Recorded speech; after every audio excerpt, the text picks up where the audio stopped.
Hello YouTube, it's your boy B3 back, another kicking graphic novel trade comic book review. Today we have a really good one, Hal Jordan and the Green Lantern Corps Volume 2, Bottled Light. Very cool, we got a picture of Hal Jordan, Kyle Rayner, some Guardians on here, Ganthet Syed. This is a really good, really creative book. I really enjoyed it. I'm going to read you the back. Message in a bottle. They were pushed to the brink of extinction, but they escaped oblivion through sheer force of will. They are the Green Lantern Corps, and they are the universe's first and last line of defense. They have been called tyrants and terrorists, but they created order out of chaos through sheer intimidation. They are the Sinestro Corps, and they are the Green Lantern's arch nemesis. But now these two rival armies must combine their light to combat a deeper darkness. Larfleeze, the avatar of avarice. This This orange lantern holds these two opposing armies captive in a bottle only Hal Jordan, the greatest Green Lantern, and Kyle Rayner, the all-powerful White Lantern, can penetrate. Will greed triumph, or can sworn enemies work together and shed the light of justice on the universe once more? Find out in Hal Jordan, the Green Lantern Corps Volume 2 Bottled Light, from a superstar core of creators including Robert Venditti, Ethan Van Sciver, Ed Benz, and Raphael Sadoval, shining forth from the blockbuster DC Rebirth event. Collects Hal Jordan and the Green Lantern Corps 8 through 13. Now, you guys know Hal Jordan is my favorite superhero. Green Lantern's my favorite lore of comics, my favorite comic. So this is a great book.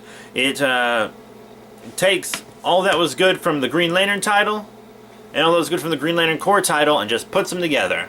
So it's really both the books, because one was about Hal Jordan and one was about everybody else, and now they're all together. And this book finally unites all four of those, the first four human Green Lanterns. Really nice. So Hal Jordan died at the end of the last one, and he's in this place called the Emerald Space, which is like an afterlife for Green Lanterns made of will. And he meets all these Green Lanterns there, and they tell him he has to find and protect Hope, which we'll see more about in the next one, I think, because I'm pretty sure Saint Walker's in it. I haven't read Volume 3 yet, but I do have it. And then he gets pulled out by Kyle Rayner, Ganthet, and Syed. So the White Lantern, Kyle Rayner, and the two remaining exiled Guardians. They pull him out, and then they all go to Mogo. And then there's no lanterns there, and then turns out the lanterns are in the Vega system, and they fly there. How did the lanterns get in the Vega system? Well, the Green Lantern Corps had some Sinestro Corps people with them that they had on Mogo, because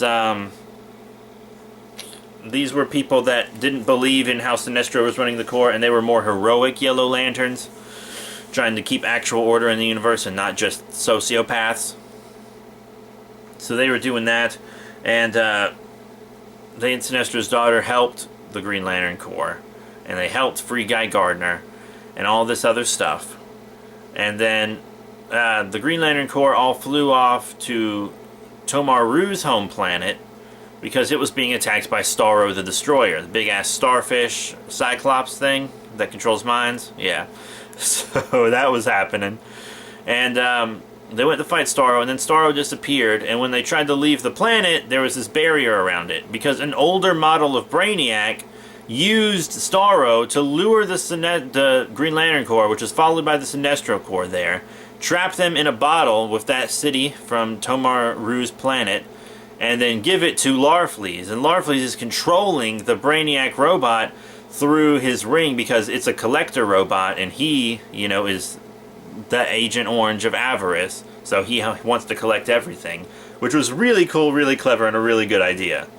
So in this book you have Starro, Brainiac, and Larfleeze. It's pretty insane. Starro's relatively minor, but it's really cool. So the way they escape is they fake fight amongst themselves, and there are some species in there that are only, like Kilowog, for example, who's the last of his kind, and Brainiac tells Larfleeze, if Kilowog and some others die, you'll never be able to replace them. And Larfleeze is like, and he smashes the bottle to get him out.